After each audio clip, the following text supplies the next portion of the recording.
আসসালামু আলাইকুম ওয়া রাহমাতুল্লাহি ওয়া বারাকাতুহু।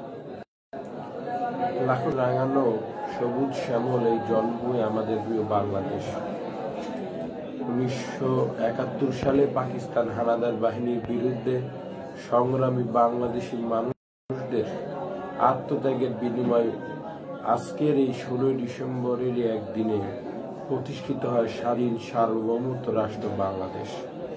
যে বাংলাদেশে আজকে আমরা বাংলায় কথা বলি, যে বাংলাদেশে আজকে আমরা বাংলায় গান গাই, যে বাংলাদেশে আজকে আমরা মুক্ত চিন্তা করতে পারি, এক সময় তা ছিল না।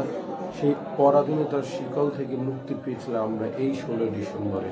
16 ডিসেম্বরের উদযাপন উপলক্ষে বাংলাদেশ দারুন নাজাত মাদ্রাসা তাকসির শাহ কর্তৃক আয়োজিত এই অনলাইন সেমিনারের পক্ষ থেকে আপনাদের সকলকে জানাই সাদর সম্ভাষণ। দেশে বিদেশে যে যেখানে যে অবস্থায় আমাদের লাইভটি দেখছেন, সবাইকে জানাই আন্তরিক শুভেচ্ছা এবং ইসলামী সম্ভাষণ। আসসালামু আলাইকুম ওয়া রাহমাতুল্লাহ। বিজয় দিবস বাংলাদেশের আজকে 49তম বছর পূর্ণ হচ্ছে। আমাদের প্রিয় দেশের এই অর্ধশত বছর পূর্ণের এই অনুষ্ঠানে আমরা উপস্থিত আছেন আমাদের মাঝে হযরত মাওলানা মোহাম্মদ নেয়ামতুল্লাহ, সভাপতি বাংলাদেশ ছাত্র হিজবুল্লাহ দারুন নাজাত মাদ্রাসা তাকসির শাখা। উপস্থিত আছেন মুফতি মোহাম্মদ কাউসার হোসাইন, প্রভাষক দারুন নাজাত সিদ্দিকিয়া কামিল মাদ্রাসা। উপস্থিত আছেন মোহাম্মদ আবুল ফতু, প্রতিষ্ঠাতা 7 মিনিট মাদ্রাসা। আজকে আমরা এই আমাদের প্রিয় বিজয় দিবস নিয়ে নানাবিধ তাত্ত্বিক আলোচনা শুনতে পারবো। আল্লাহ তাআলা আমাদেরকে তৌফিক দান করুন।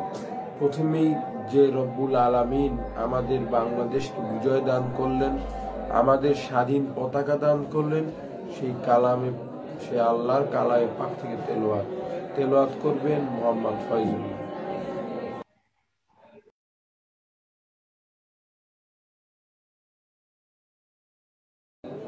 আসসালামু আলাইকুম ওয়া রাহমাতুল্লাহি ওয়া বারাকাতুহু। লাখো শহীদের রক্তে রাঙানো সবুজ শ্যামল এই জন্মভূমি আমাদের প্রিয় বাংলাদেশ।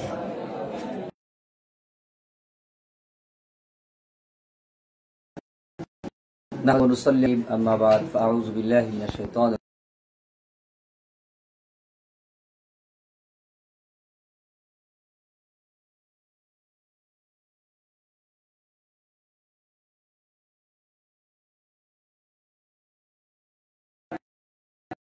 أعوذ بالله من الشيطان الرجيم.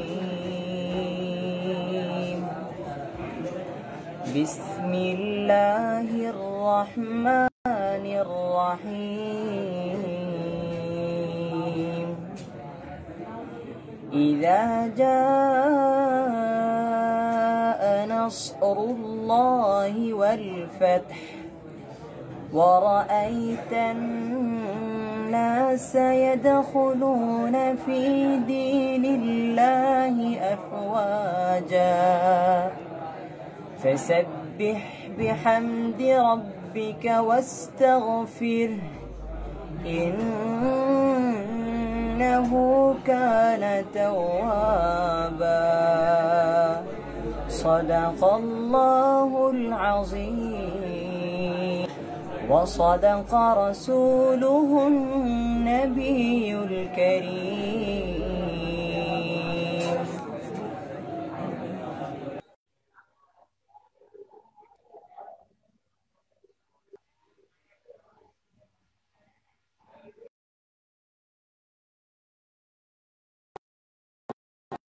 ধন্যবাদ ভাইলাকে কালামে পাক তেলাওয়াত করার জন্য।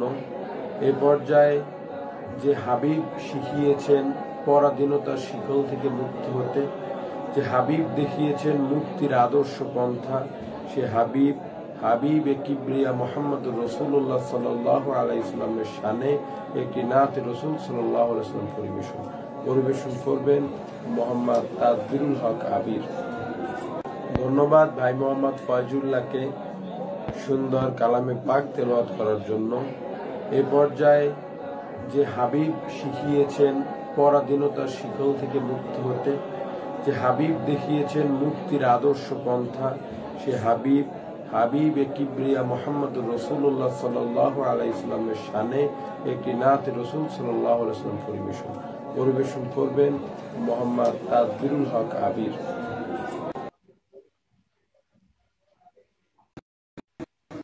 আসসালামু আলাইকুম ওয়া বারাকাতুহু। तुम्हारी जियारत पावार शाम या रसूल अल्लाह, স্বপ্নে দাও দেখা দাও চেহারা তবু या हबीब अल्लाह, तुम्हारी जियारत पावार शाम या रसूल अल्लाह, স্বপ্নে দাও দেখা দাও চেহারা তবু या हबीब अल्लाह, मदीना जाइते हृदय हाय जे अधीर बेकुल बेकारार, मदीना जाइते हृदय हाय जे अधीर बेकुल बेकारा, করো সে মিনতি মঞ্জুর দয়াতি, ইয়া রাসূল আল্লাহ, স্বপ্নে দাও দেখা দাও চেহারা তবু या हबीब अल्लाह, तुम्हारी जियारत पावार शाम या रसूल अल्लाह, স্বপ্নে দাও দেখা দাও চেহারা তবু या हबीब अल्लाह, হাসরে সব নবী উম্মত কাঁদিবে তোমারই লাগে, তুমি তো কাঁদবে হেথায় উম্মতি গো, या रसूल अल्लाह, স্বপ্নে দাও দেখা দাও চেহারা তবু या हबीब अल्लाह, तुम्हारी जियारत पावार शाम या रसूल अल्लाह, স্বপ্নে দাও দেখা দাও চেহারা তবু या हबीब अल्लाह।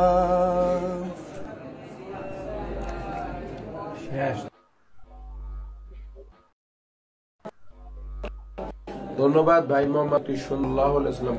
দর্শক শ্রোতা, এ পর্যায়ে আমরা আমাদের আজকের অনুষ্ঠানের প্রধান অংশে চলে যাচ্ছি, আলোচনা পর্ব। আর প্রথমে আলোচনা পেশ করবেন মাওলানা মোহাম্মদ নিয়ামতুল্লাহ, সভাপতি বাংলাদেশ ছাত্রীদুল্লাহ দারুন নাজাত মাদ্রাসা তাকসির শাখা। হুজুরের আলোচ্য বিষয় আমাদের মুক্তিযুদ্ধের প্রেক্ষাপট এবং বিজয় কিভাবে হলো, মুক্তিযুদ্ধের প্রেক্ষাপট এবং বিজয় কিভাবে হলো। نحمده ونصلي على رسول الكريم أما بعد فأعوذ بالله من الشيطان الرجيم بسم الله الرحمن الرحيم ইন্না ফাতাহনা লাকা ফাতহান মুবিনা। সাদাকাল্লাহুল আযীম। সম্মানিত দর্শক শ্রোতা সকলকে জানাই অন্তরের অন্তরস্থল থেকে ইসলামী সাদর সম্ভাষণ এবং স্বাধীনতার ৪৯ বছরের রক্তিম শুভেচ্ছা। আজকে আমরা স্বাধীনতার বিভিন্ন দিক নিয়ে আলোচনা করতে বসেছি। আমরা কয়েকজন আলোচক এখানে বিভিন্ন বিষয় নিয়ে আলোচনা করব। আর এই পর্যায়ে আমি আমার উপস্থাপক এবং আমার সহপাঠী যারা রয়েছেন কথা বলবেন সকলকে ধন্যবাদ জানাচ্ছি এবং যারা আমাদের বক্তব্য শুনছেন বা শুনবেন সকলকে ধন্যবাদ জানাচ্ছি। আজকে আমাকে যে বিষয়টি দেওয়া হয়েছে বিষয়টি হলো মুক্তিযুদ্ধের পটভূমি ও বিজয় কিভাবে আমাদের হলো। বিষয়টি অত্যন্ত জটিল। মুক্তিযুদ্ধ কিভাবে আমাদের হলো বা মুক্তিযুদ্ধের পটভূমি। মুক্তিযুদ্ধের পটভূমি জানতে হয় আমাদেরকে আমাদের ইতিহাসের শুরু থেকে একটু নজর দিতে হবে। যদি আমরা শুরু থেকে নজর দিই তাহলে আমরা বুঝতে পারবো মুক্তিযুদ্ধটা আমাদের কাছে কিভাবে আসলো বা কিভাবে মুক্তিযুদ্ধ আমাদের হলো। এজন্য আমাদের বাংলার ইতিহাসের গোড়াপত্তরের দিকে একটু যদি নজর দিই তাহলে আমরা বিষয়টি একটু সুন্দরভাবে বুঝতে পারব। আর আমরা যেহেতু বাংলাদেশ ইতিহাস অনেক দীর্ঘ, আমরা 1947 থেকেই আজকে শুরু করতে যাচ্ছি বাংলাদেশ ইতিহাসকে। 1947 সালে ভারত পাকিস্তান ভাগ হয়ে গেল, এখান থেকে ব্রিটিশরা চলে গেল। ব্রিটিশরা চলে যাওয়ার পরে এই পাকিস্তান দুইটা ভাগ হয়ে গেল। একটা পাকিস্তান আর একটা ভারত। এই পাকিস্তান আপনারা জানেন একটা ছিল পূর্ব পাকিস্তান আর একটা পশ্চিম পাকিস্তান। আমরা এখন যে বাংলাদেশ এটা হলো পূর্ব পাকিস্তান। আর পশ্চিম পাকিস্তান ওই সময় পূর্ব পাকিস্তান আর পশ্চিম পাকিস্তান একসাথে ছিল। পশ্চিম পাকিস্তানে সরকার গঠন করা হলো। সরকার গঠন করার পরে আমরা দেখতে পেলাম পশ্চিম পাকিস্তানিরা যদিও তারা মুসলিম ছিল কিন্তু তাদের কার্যক্রমে আমরা ব্রিটিশদের ছায়াই দেখতে পেলাম। ব্রিটিশরা যেভাবে আমাদেরকে এই ভারতীয় উপমহাদেশের মানুষদেরকে নির্যাতন, নিষ্পেষণ, অত্যাচার এবং চাকরির ক্ষেত্রে বিভিন্ন ক্ষেত্রে তারা অনধিকার চর্চা করতে লাগলো। আমাদের যেই দাবি দাওয়া ছিল কোনো দাবি দাওয়া মানত না, তারা আমাদেরকে সব দিক থেকেই নিপীড়ন করতেছিল ব্রিটিশদের মতো। ফলে আমাদের বাংলাদেশের আপামর জনগণ আবার চিন্তা করা শুরু করলো, আসলে তো তাদের সাথে এক থাকলে হবে না, আমাদেরকে নতুন করে ভাবতে হবে। তারা আমাদের ভাষার উপর আঘাত করেছে, তারা আমাদের মাতৃভাষাকে কেড়ে নেওয়ার চেষ্টা করেছিল। কিন্তু 1952 সালের বাংলার আপামর জনতা ছাত্র জনতার আন্দোলনের কারণে আন্দোলন করেছিল। সে আন্দোলনের কারণে কিছু রফিক, সালাম, বরকত, জব্বর আরো অনেকেই শাহাদাত বরণ করেন। এভাবে 1952 সালের পরে যুক্ত ফ্রন্ট গঠিত হয়েছিল। সেই শের বাংলা একে ফজলুল হকের নেতৃত্বেই সেখানে যুক্ত ফ্রন্ট নির্বাচিত হয়েছিল আমাদের এই বাংলা পূর্ব পাকিস্তানে যুক্ত ফ্রন্ট নির্বাচিত হয়েছিল। কিন্তু নির্বাচিত হওয়ার পরেও তারা যুক্ত ফ্রন্টের যারা দায়িত্বশীল তাদেরকে ক্ষমতার যুক্ত ফ্রন্ট 1954 সালে নির্বাচনে যুক্ত ফ্রন্ট নির্বাচিত হয়েছিল। 1966 সালের রাষ্ট্রপতি নির্বাচন সেখানেও নির্বাচিত হয়েছিল। এখন 1966 সালে আমাদের স্বাধীনতার স্থপতি বঙ্গবন্ধু শেখ মুজিবুর রহমান 6 দফা দাবি প্রস্তাব করেন, যেটা আপনারা সকলেই জানেন। এই 6 দফা দাবি প্রস্তাবের ফলে বঙ্গবন্ধু শেখ মুজিবুর রহমান এবং তার আরো কয়েকজন সাথীর বিরুদ্ধে একটা মামলা করা হয়, যে মামলাটাকে আগরতলা ষড়যন্ত্র মামলা নামে খ্যাত।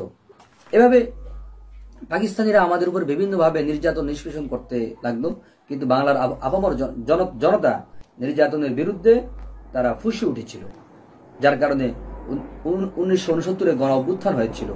1969 গণ অভ্যুত্থানের কারণে প্রেসিডেন্ট আইয়ুব খান ক্ষমতা থেকে সরে পড়ে এবং তার সাথী ইয়াহিয়া খানকে সে ক্ষমতার আসনে আসীন করে।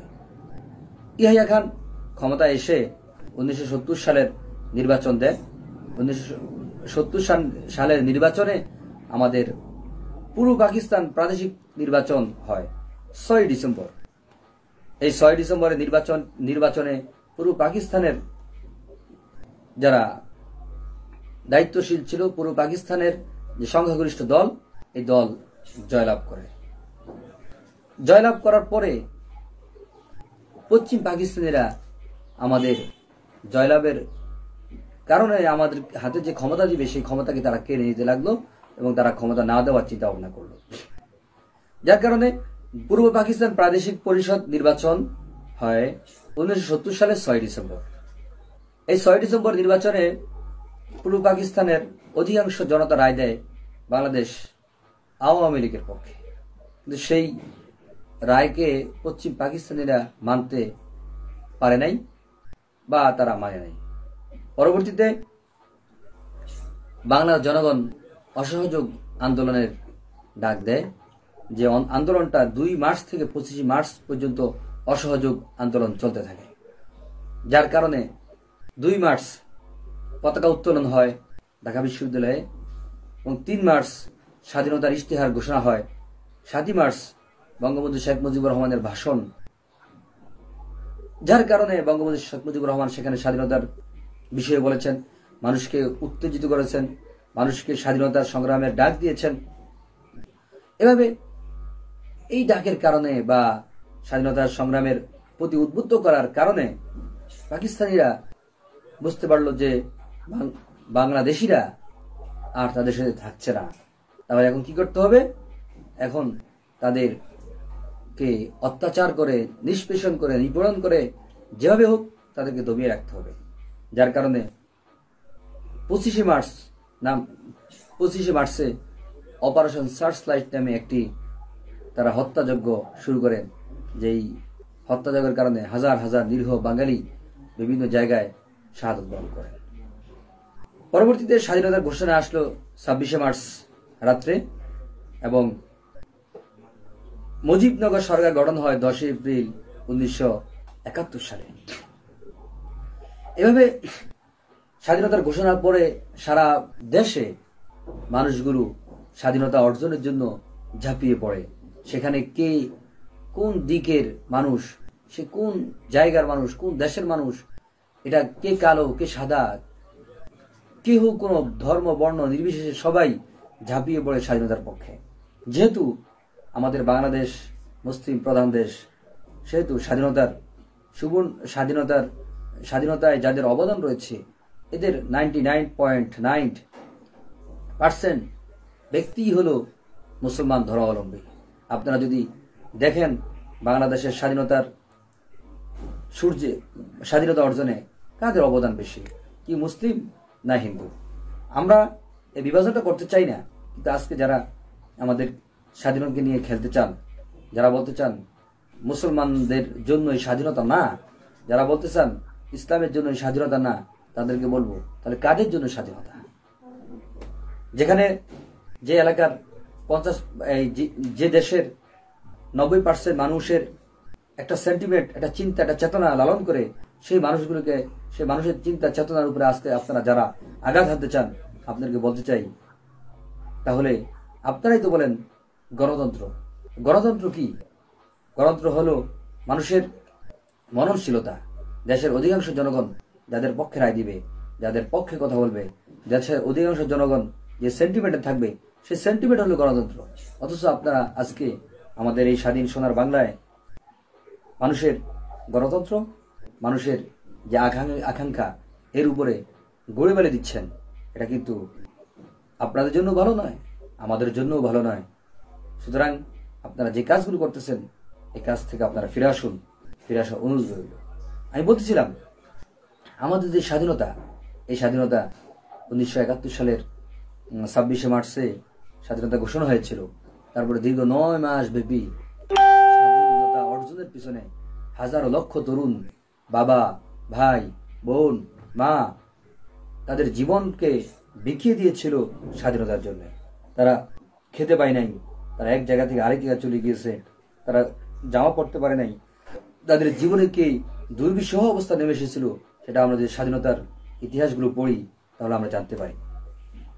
এই পরিপ্রেক্ষিতেও অনেকে আবার বাংলাদেশের বিরুদ্ধে অবস্থান নিয়েছে, তাদেরকে আমরা ধিক্কার জানাই, তাদেরকে আমরা তাদের যে মতামত ছিল সেই মতামত থেকে ফিরে আসার জন্য, সেই চিন্তা থেকে ফিরে আসার জন্য আহ্বান জানাই।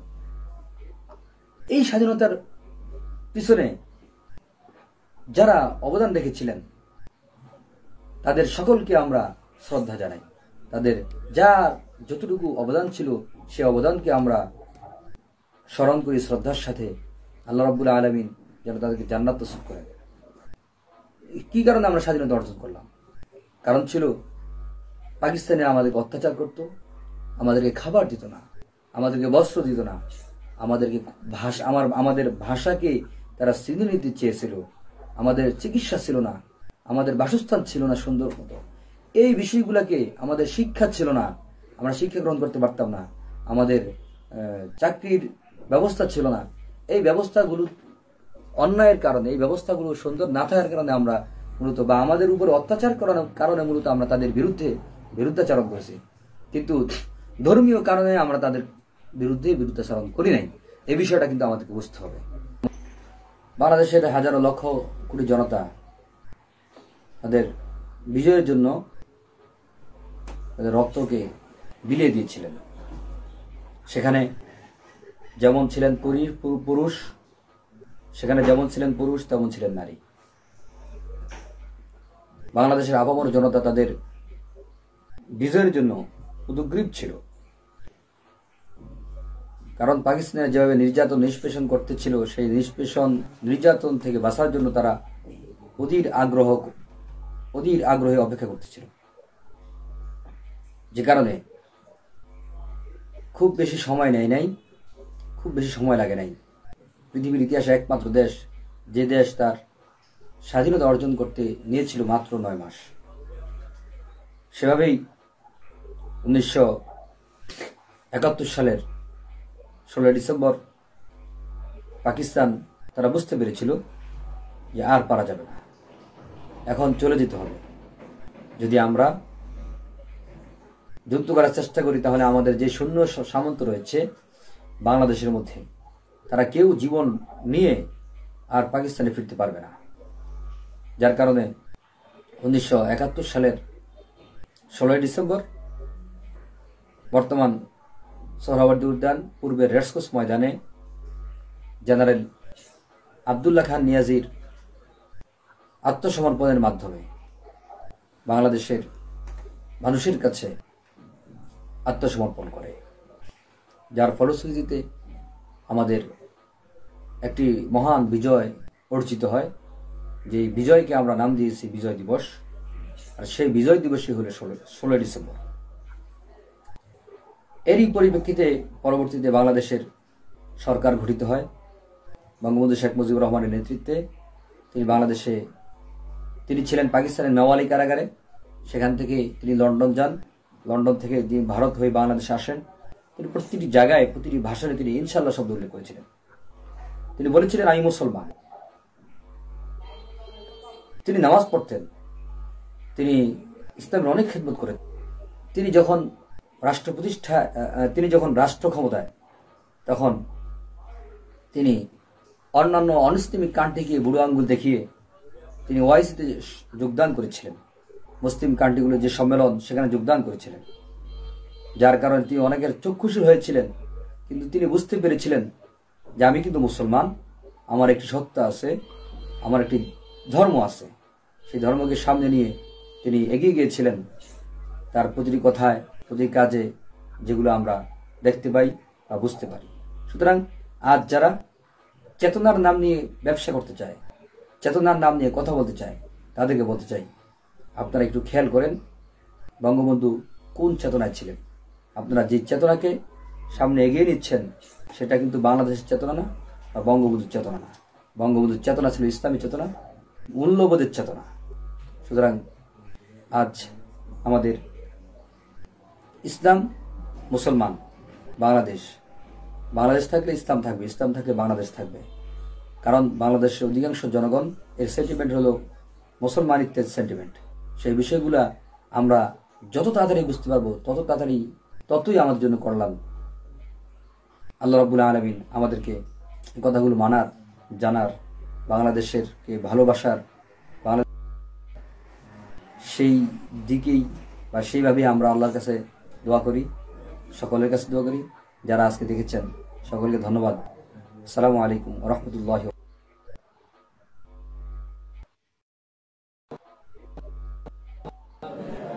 সম্মানিত, আমরা এতটুকু আলোচকের আমাদের মুক্তিযুদ্ধের পটভূমি, প্রেক্ষাপট এবং আমাদের বিজয় অর্জনের নানা গাথা শিল্পখানি আমরা শুনলাম।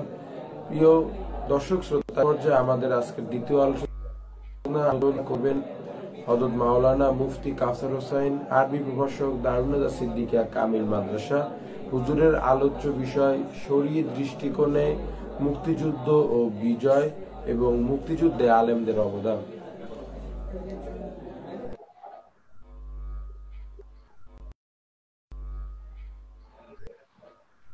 عليكم ورحمة الله وبركاته.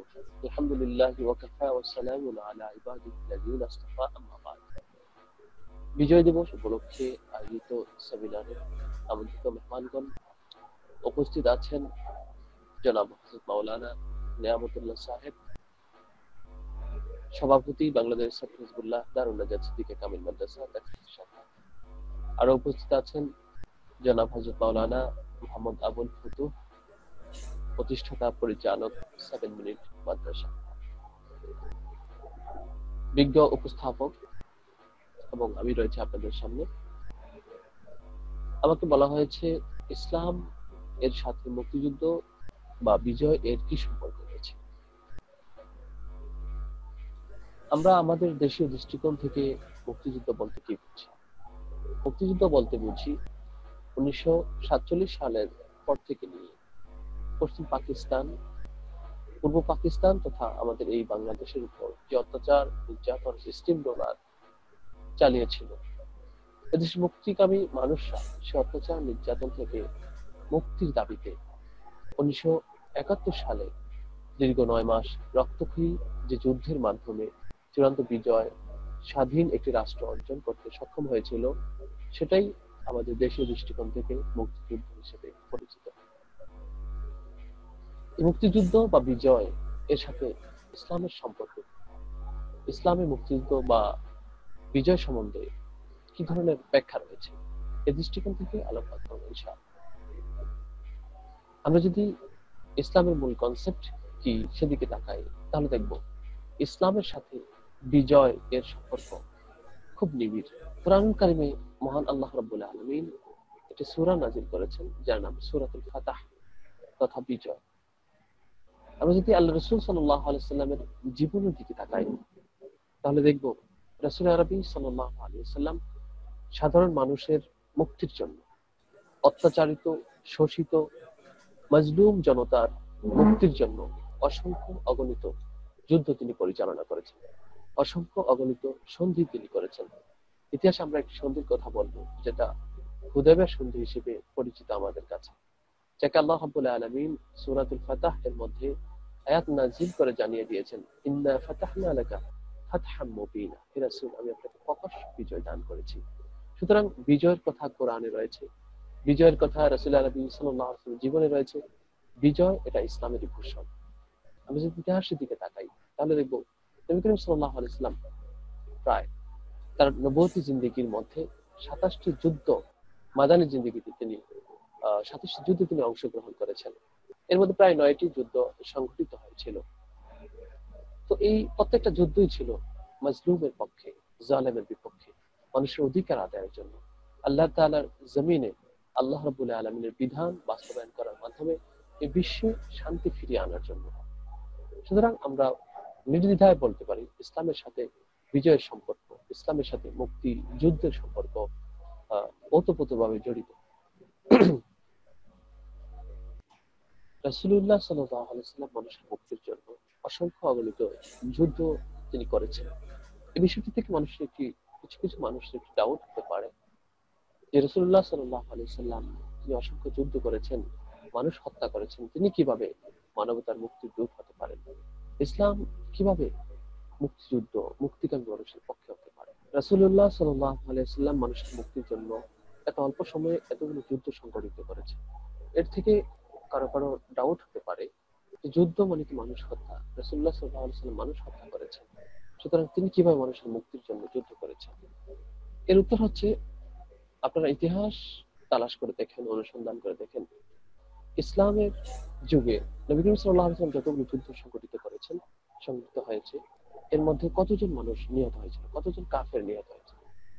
যদি মক্কা বিজয়ের দিকে তাকাই, যেখানে রাসূল আরবি সাল্লাল্লাহু আলাইহি ওয়াসাল্লাম এর সাহাবীদের সংখ্যা ছিল কাফেরদের তুলনায় অনেক বেশি, এবং তাদের হাতে অস্ত্র সেদিন ছিল, যেটা অন্যান্য যুদ্ধের ক্ষেত্রে ব্যতিক্রম ছিল। রাসূলুল্লাহ সাল্লাল্লাহু আলাইহি ওয়াসাল্লাম শুধু সাহাবীদেরকে যদি একটু আদেশ করতেন, তাহলে তারা সেখানে হাজার হাজার অসংখ্য কাফের লাশ ফেলে দিতে পারত।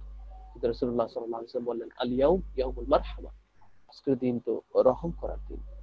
লা তাসরিবা আলাইকুম ইয়াউম, আজকে তোমাদের জন্য কারোর জন্য কোনো অভিযোগ নেই। অন্তুম মুত্তালাকা, তোমরা সকলেই আজকে নাজাত প্রাপ্ত, মুক্তিপ্রাপ্ত, তোমাদের কারো বিরুদ্ধে কোনো অভিযোগ নেই।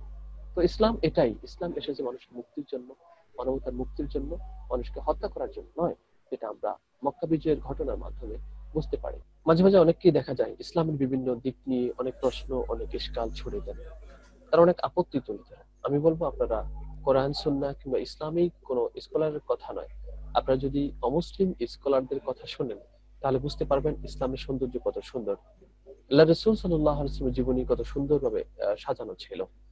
বিখ্যাত একজন ইংরেজি দার্শনিক জর্জ বার্নার্ড শ, তিনি অত্যন্ত সুন্দর করে লিখে গেছেন, if a man like Muhammad were to assume the dictatorship of the modern world, he would succeed in solving all its problem. যদি বর্তমান আধুনিক বিশ্বের নেতৃত্বে মুহাম্মদ সাল্লাল্লাহু আলাইহি ওয়াসাল্লামের মতো কোনো ব্যক্তি আসতো, তাহলে আজকে সারা বিশ্বের জন্য, বিশ্ব শান্তির সমাধানের জন্য, তাহলে তিনি একাই যথেষ্ট ছিলেন।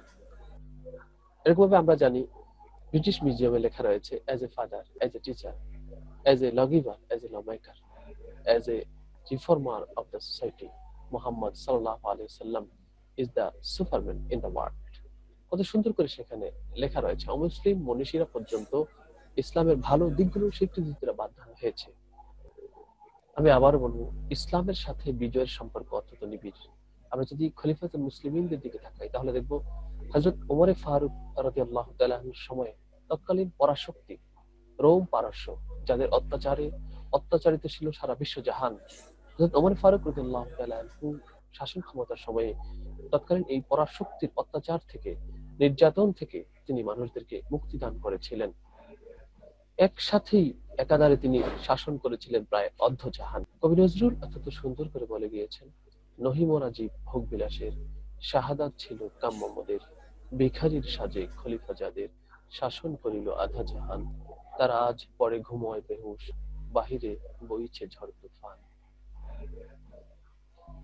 মুক্তিযুদ্ধ বলতে আমরা বুঝি স্বদেশের প্রেমে নিজের জীবনকে উৎসর্গ করা, স্বদেশের প্রেমে ত্যাগ স্বীকার করা। আর স্বদেশ প্রেমের কথা ইসলামই একমাত্র ধর্ম যেটা সর্বপ্রথম মানুষকে শিখিয়েছে। ইসলামের কনসেপ্ট হচ্ছে হুব্বুল ওয়াতান মিনাল ঈমান, স্বদেশ প্রেম ঈমানের অঙ্গ। আমরা যদি ইতিহাসের দিকে তাকাই, তাহলে দেখব আল্লাহ রাসূল সাল্লাল্লাহু আলাইহি ওয়াসাল্লাম যখন হিজরত করে মক্কা থেকে মদিনা যাচ্ছিলেন, কাবার দিকে চেয়ে চেয়ে তিনি বলেছিলেন, হে কাবা, আমি তোমাকে ছেড়ে চলে যেতাম না যদি তোমার আহাল, তোমার অধিবাসীরা আমাকে মক্কা ত্যাগ করতে বাধ্য না করে। এভাবে রাসূল সাল্লাল্লাহু আলাইহি ওয়াসাল্লাম মক্কা থেকে মদিনায় যখন গেলেন, অনুরূপভাবে মদিনার প্রতি তিনি প্রেম ভালোবাসা নিবেদন করেছেন। আমরা জানি আল্লাহ রাসূল সাল্লাল্লাহু আলাইহি ওয়াসাল্লাম যখন একটি যুদ্ধের সফর থেকে মদিনায় ফিরছিলেন, তখন দূর থেকে উহুদ পাহাড়কে দেখে তিনি বলছিলেন, হাদাল জাবালু ইউহিব্বুনা ওয়া নুহিব্বু, এটা তো সেই পাহাড় যে পাহাড়কে আমরা ভালোবাসি এবং যে পাহাড়টি আমাদেরকে ভালোবাসে। এখানে স্পষ্ট স্বদেশ প্রেম বোঝা যায়। একজন ব্যক্তির দেশের প্রতি কতটুকু প্রেম ভালোবাসা হওয়া দরকার, এটা আমাদেরকে ইসলামই সর্বপ্রথম শিক্ষা দিয়েছে।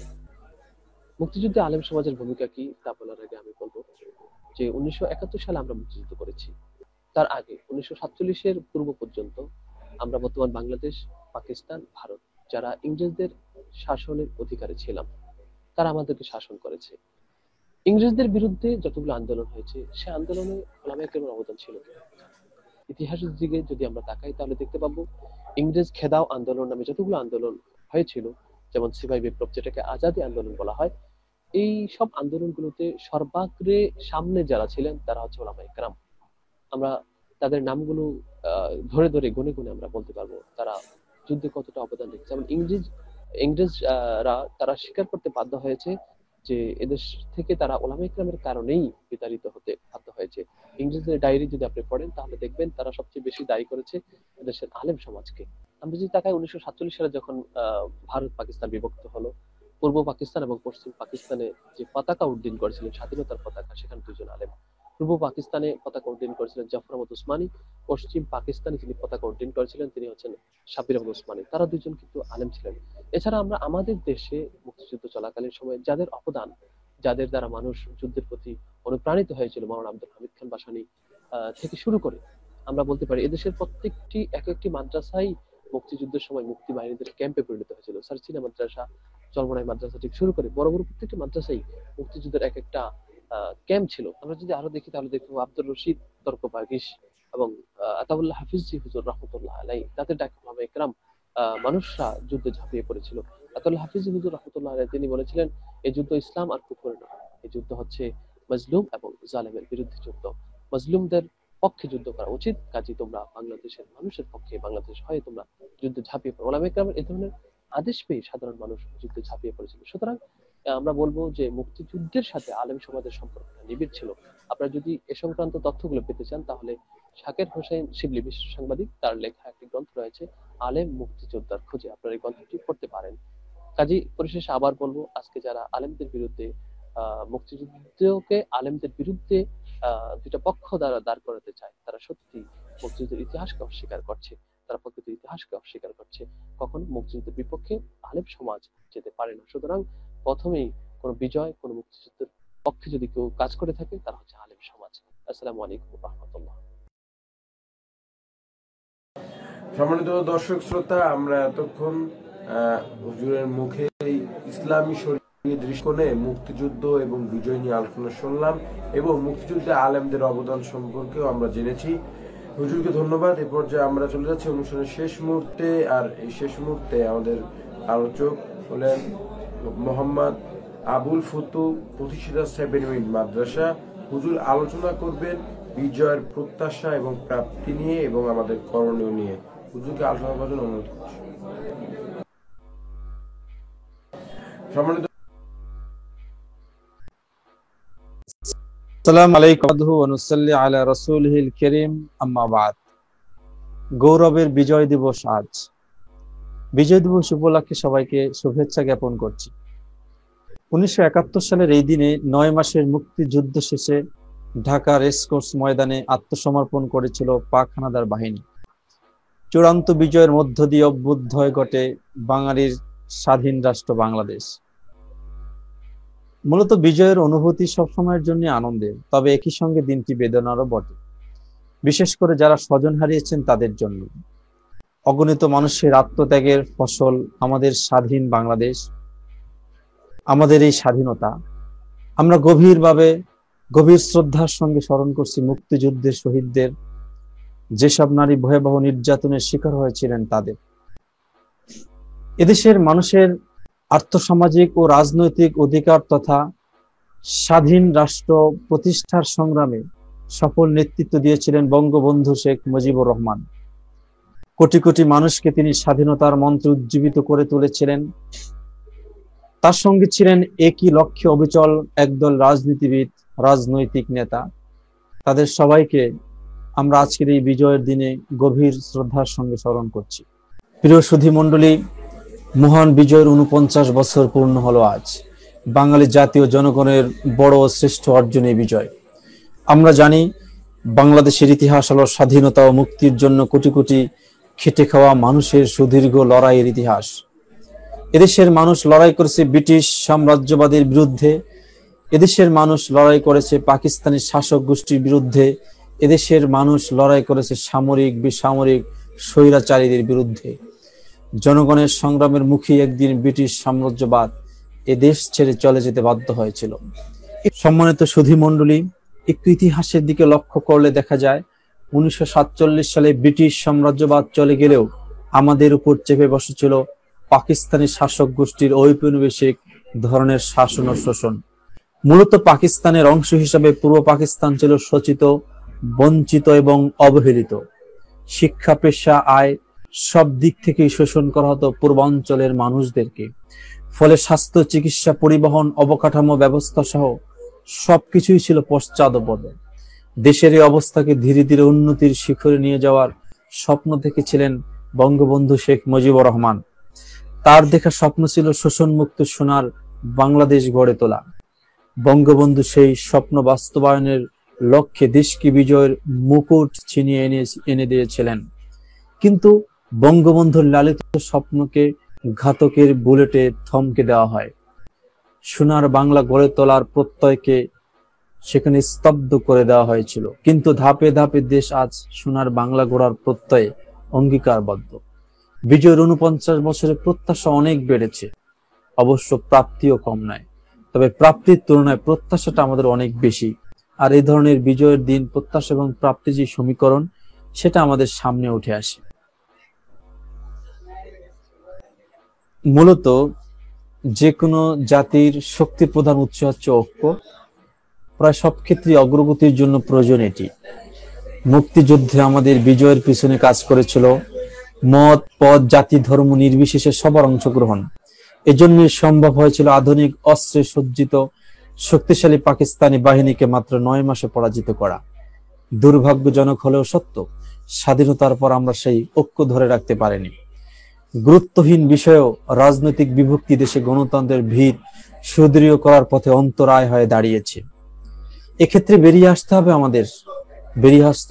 আসতে হবে জাতীয় নেতৃত্বকে। সেই সঙ্গে জাতীয় স্বার্থ সংশ্লিষ্ট বিষয়গুলোয় অভিন্ন নীতি অনুসরণ অপরিহার্য।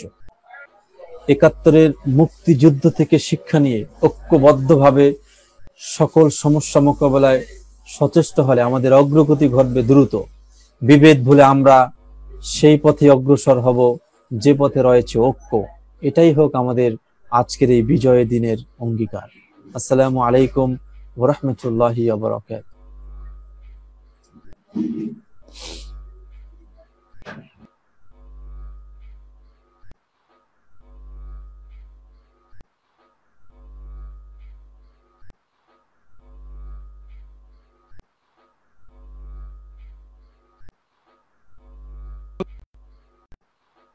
অনুষ্ঠানের শেষ পর্যায়ে চলে যাবত আমাদের মুহতারামের কাছে আমরা আমাদের বিজয় প্রত্যাশা, প্রাপ্তি এবং আমরা করণীয় নিয়ে আমরা কথা শুনলাম।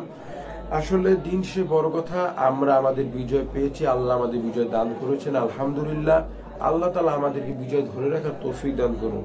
মুক্তিকামী সেই মুক্তিযোদ্ধারা যে জন্য নিজের জীবনকে উৎসর্গ করেছিলেন, মুক্তিযুদ্ধে দাঁড়িয়েছিলেন শত্রুর অস্ত্রের কাছে, সেই শান্তি কামনা, আমরা শান্তি চাই, ভেদাভেদ চাই না। আসুন আমরা সোনার বাংলাদেশ গড়ি, তাহলেই আমাদের বাংলাদেশ বঙ্গবন্ধুর লক্ষ্য, আমার সোনার বাংলা গড়া সম্ভব। সকলকে ধন্যবাদ। আর এই মুক্তিযুদ্ধের পটভূমি জেনে, মুক্তিযুদ্ধ বিজয় কিভাবে পেলাম আমরা জেনে, ইসলামী শরীয়ত দৃষ্টিকোণ অনুযায়ী আমাদের বিজয়ের প্রাপ্তি, প্রত্যাশা, করণীয় আল্লাহ তাআলা পূরণ করার তৌফিক দান করুন। আমিন। ধন্যবাদ সবাইকে। আসসালামু আলাইকুম ওয়া রাহমাতুল্লাহ। আমরা আমাদের